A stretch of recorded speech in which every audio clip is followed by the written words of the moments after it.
The best build for Sunday, that's what we're going to be talking about in today's video. The fusion of Ting Yun and Bronya. You mix their juices, you mix their beings together, and this is what you get. You get Sunday, an absolute menace to society. While he might not fondle your while he might not fondle your balls, he'll definitely be fondling your Jing Yuan's Lightning Lords, whatever he might have. Does the Lightning Lord even have cock and balls?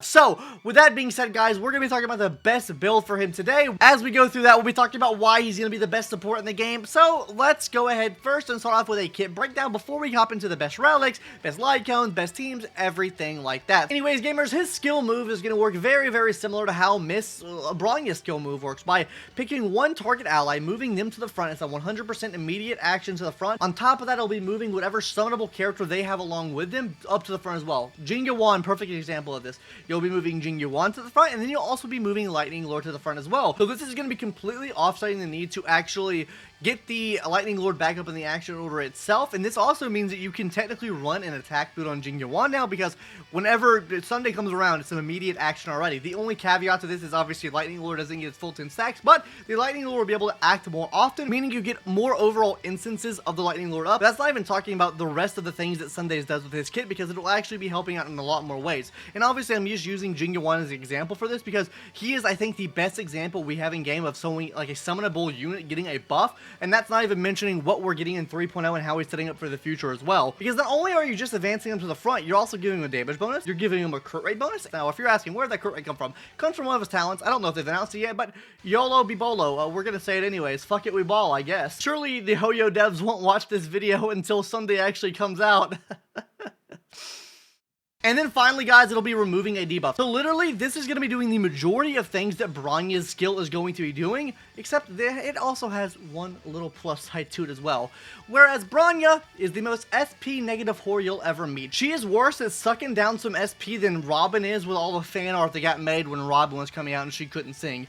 Knowers know that one. Because what Sunday is going to be doing is whenever you're in his ultimate form, which we're going to talk about now, he will essentially make there be no cost to his skill move at all, which makes him completely SP neutral while he is in the ultimate state. So that means you can keep bringing back Jing Yuan to the front at no cost at all. This makes him super, super good. This makes him SP neutral, not real, or very little SP negative. Whereas Bronya, on the other hand, some people cope and say, oh, she is SP positive if you can win every 50-50 at E1. Not the case, but that's besides the point. He is like the blade of the Harmony class, okay? But not only does the ultimate move allow you to do this, it's also going to be giving the ally that you're hitting this on energy as well. So just like Ting Yun would do. You choose one ally, he gets energy back up to a certain percentage, and there's actually a baseline for how much they can actually get if their energy doesn't reach the threshold, but that's going to be super, super nice overall, right, guys? Getting free energy back is super, super nice. Like I said, this literally helps out Jing Yuan so much because normally you'd have to run like a Sparkle and then a Ting Yun on the team, right? This eliminates the need to run either of those. Now you could probably just run a Ting Yun and him on the team and just get supercharged energy back to Jing Yuan, so he's able to keep using the Lightning Lord, to keep using the ultimate, to keep giving more stacks and charge to the Lightning Lord. Super, super good there. Absolutely love to see this. And before I hop into his best in slot light cones, I want to go ahead and show you guys everything you're going to need to actually build him up. This will show the max amount of credits you need in every single trace material, everything like that you would need to build him up to completely max traces, everything like that. So just make sure you're using this if you're watching this before he actually comes out. And if you're watching this when he comes out, then you probably already have him built. You don't probably need this, right? Anyways, guys, let's go ahead now and talk about his best in slot light cones. And he has a few options here. Obviously, I don't think there are a lot of very, very good options for him just because of how his scalings kind of work. So first things first, guys, obviously his best in slot light cone is going to be his signature light cone. This is going to be an absolutely amazing light cone, guys. I mean, this is honestly, I would say this is a very close to a must-pull light cone just because of how much benefit this can actually give to any one of your Harmony characters on your team. I do think that this light cone is a super good option. I think you should go for this light cone if you have the extra J's to go for it. Now, let's go ahead and hop into his second best in slot option. I kind of have to divide it between two because I don't necessarily know which one I like more than the other. Number one being a Battle Pass light cone, Crave the Moon, Weave the Clouds, because this is going to be giving you crit damage and energy regen. Those are the two notable things that it gives you. Both of this benefits him a lot. So every 2 out of 3 chances, you are going to be getting one of these buffs. I think this light cone could be very decent for him, even though it is very Origin related. Most of the buffs you're getting from this does help him out in some way, shape, or form. Now, the light cone I have sharing with this spot is actually a free-to-play light cone, and that's going to be Meshing Cogs. I think Meshing Cogs is an amazing light cone. Now, while you probably won't be using the basic attack that much to get the energy back, I do do think it's very beneficial if you can put him in the middle of the team somewhere. Obviously, you need a little RNGs to make this work, but if you get hit, you get 8 extra energy, and the more energy you can give him, the more times you can get into his ultimate move. And I do think meshing cogs here is a really decent option just because of the 8 energy it gives you every single time his turn rolls around, and if he's getting hit, you're getting 8 free energy there, and I think that's just super good to have. Now, his third best in slot option, I think, would probably be DDD or Dance Dance Dance, just because whenever you use the ultimate move, you'll be advancing everyone's action to the front, so you're not only helping that one character out, get their action advanced, you're also advancing everyone else's action on the team as well, so this could also be a decent light cone for to use. And then finally, another free-to-play option you could use on him, which is a free-to-play option, completely free-to-play option, is going to be Past and Future. Now, Past and Future, guys, what this is going to be doing is basically it's going to be giving a damage bonus to the next person in line on the team after your Harmony character or the person that has this equipped. So Sunday brings them to the front. Obviously, that person's going to have the next priority in the queue or the team, right? So they're getting that damage bonus for absolutely free. But that's really all that I have to say about light cones here. There are a lot of light cones to use. There's nothing really that gives some extra damage. I really think the addition of getting extra energy on him is really nice. I do think Bronny's light cone can work too. Don't get me wrong. I do think that light cone can work, the Bronny's signature light cone. I just didn't mention it because it's kind of off the beaten path of getting it. That is another good option to use. So let me just go ahead and say that right now before I get comments of, can you, Bronny light cone can be used. Yes, it can be used. It's actually going to be fairly decent on him too. So with that out of the way, guys, let's go ahead now and talk about his best in slot teams, because like I said, while he does have one certain team he can be ran on, he can also be ran on other teams as well. So his best in slot team, guys, is obviously going to be a summon team, right? That's what his whole character is based off of, right? So as of right now, what we have in the game, so teams with like Jinga 1, probably his best in slot team right now. You could use him on a team with Topaz and Linkshot as well, but realistically, the best, like, I guess, main DPS you're going to be using him with is going to be Jinga 1 right now. But like I said, when we get 3.0, when we get the new girl that comes out, I can't remember her name, you'll see a picture of her on screen now. That is where I think he is really going to shine at, and I think he's going to shine even more the more we progress through that patch as well. We're getting a new MC the same path, so I think that in 3.0, this sets up for 3.0. I think he's going to make Jinga 1 great again. Honestly, let's replace our current president we have right now for Jinga 1, and I think we will be much better off. But that's not to say that he cannot be used on other teams as well. While you do lose a pretty hefty amount of damage bonus, you're getting the opportunity to use a character that's both Tingyun and Bronya combined into one character with him being on your team. So teams like Zila, he can work on. Teams like Jingliu, he works on. Teams like Dragon Danny, because he is not SP hungry like Bronya is, he can work on. He can work on all sorts of team here and actually provide such a benefit to just about every single thing you run him on, right? Because whereas you have someone like a Sparkle on a Dragon Danny team, right? Whereas, you know, you're getting the extra SP there. He's fine with that, right? You're not really using SP with him, especially when he's in his ultimate state. You're giving Dragon Danny ult as well, so that means you're also giving Dragon Danny some free skill points to use whenever he uses the ultimate move, which is really nice. So you're being more SP conscious in a way that maybe Sparkle's just not even necessary for that team anymore, right? Or hell, maybe you run him on a team with Sparkle and him on the same team. Maybe that can work. I think that's going to be copium, but I think that there are a multitude of teams or crit-based teams that you can run him on, and he is going to be almost the best in slot for just about every single one of those teams, but he is really going to enhance that summon class even more so. So that's really all it takes to have to say about teams. Like, I don't think he's going to necessarily work on like DOT teams or break teams or anything like that, because the buffs he doesn't affect that at all. So I just don't think that that's the play there. But overall, I do think that he can work for just about any single crit-based team in the game. I assume we're coming out swinging with some more crit-based damage coming to the game, which is going to be really lovely to see. So with that being said, guys, let's go ahead and talk about it. Come here. Go ahead and subscribe to my channel now before I talk about these relics, guys. Yeah, you made it to this point in the video, and maybe you just got scammed by clicking on that timestamp. Hit that subscribe button, gamers. I beg of you. It's the month of... It's going to be...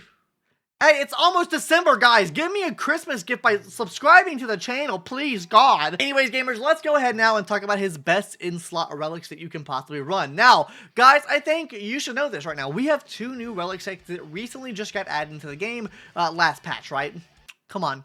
We already know what one of them's for, baby. The 4-piece ordeal set. Because this set right here, guys, is going to be, first of all, increasing his speed at a 2-piece set, which works exactly like Hackerspace does. But where this gets really interesting again is the 4-piece set of this. Because at the 4-piece, guys, whenever you use a skill or ultimate on an ally, they'll be getting increased crit damage lasting for 2 turns, and this can stack up to 2 times. So not only are you giving your allies the crit damage increase from his ultimate move, you're also going to be giving them an extra 36% crit damage just from using your ultimate or skill move. This is also a really good set for the likes of Bronya, and also is going to be really good for the likes of Sparkle as well, but this is going to be his best in-slot 4-piece set you can run.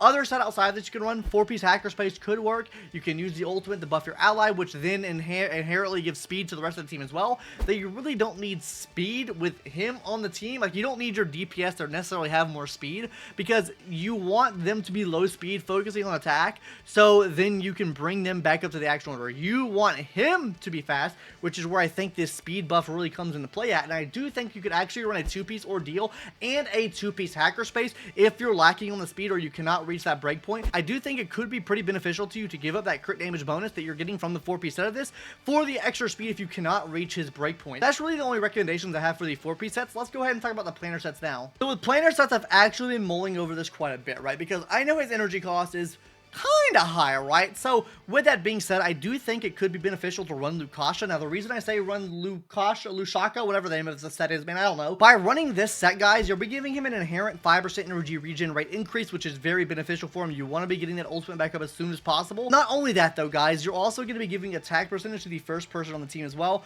Attack percentage is welcome. I think it is going to boost up the damage even more, whoever you have in that first slot. Obviously, though, you can run other things to give energy regen here. I think Von Whack could be very beneficial, too, to get him first in the action order, to make sure he's going the first in the team and getting your DPS back up to the front. Also, another thing here that could be good, something like Pinacone, right? If you were to run him on an imaginary team where you have like an imaginary main DPS, I think that could be really good too. I think we could see a summonable imaginary unit where you can run Pinacone to get the damage bonus for that Pinacone character, and then also you'll be getting the 5% extra energy regen from that as well. But Lushaka is really good because it's going to be giving the attack percentage, which he does not give much of, so I do think this is really good to have. Broken Keel could also work here too, though I don't recommend running Broken Keel unless you have his light cone. That's the only way I could realistically recommend you running Broken Keel, or really anything that doesn't give you energy regen here. Now, guys, with those planar sets out of the way, let's go ahead and talk about his stats, which in all actuality, these aren't that hard to hit, and honestly, he's not that hard to build overall if we're talking about pure stat-wise.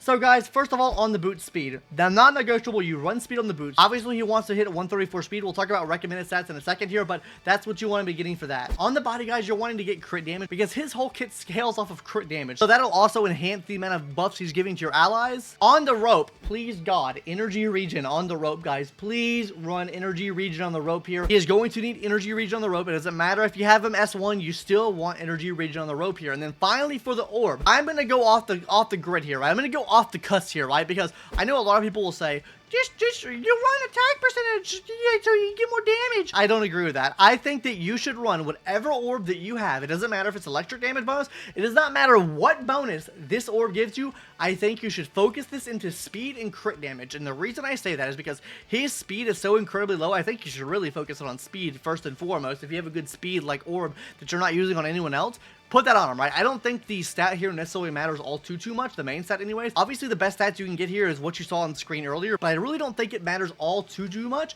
As long as you're getting some speed here and some crit damage here, really just speed to get those recommended stats, which we're going to talk about now. The recommended substats I'm putting here, guys, is going to be speed, crit damage, HP percentage, and effect res. Now, on the speed, you want at least 134. On the crit damage, you want at least 180. On the HP, you want at least 3500. And then on the effect res, you want at least 30%, especially if you're running Broken Keel and you have S1.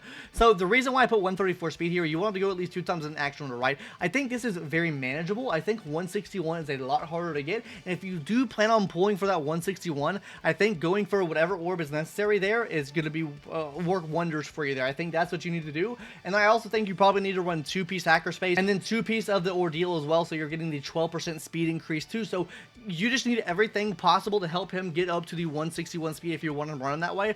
Though all I recommend is 134 speed. I think he's completely fine that way as well. But that's really going to do it, guys. That's really all the recommendations that I have, and I do think that he is going to push the meta forward. I do think he is the de facto best in-slot support character in the game because he's combining 2 of the best support characters we already had in the game, which is Bronya, which probably win glazes the fuck out of. I'm just going to say that here. Number 2, Ting Yun, which is really good. Like, she gives attack percentage, but energy. He gives energy and action advance. I just don't know what way you could say that he's not good, right? Sure, I think Robin's really good, right? I think Robin advancing everyone back to the front, really solid. Gives everyone a pretty solid attack bonus. Everything like that, super good. I think he's better. That's my personal opinion. I think they're on the same tier. Don't get me wrong. I don't think that he completely outclasses what Robin does, but I do think that he's on the same tier of what Robin can do. I just think he's a little bit better than Robin. Anyways, guys, that's going to do it for today's video. Hopefully you enjoyed. Are you pulling for Sunday? Have you already pulled Sunday and you're watching this video? What are your thoughts? What are your thoughts today? Let me know if it's copium. Let me know if it's not copium. But yeah, that's going to do it, guys. See you later. Catch you in the next one. And I am ready to suck Jing Yuan.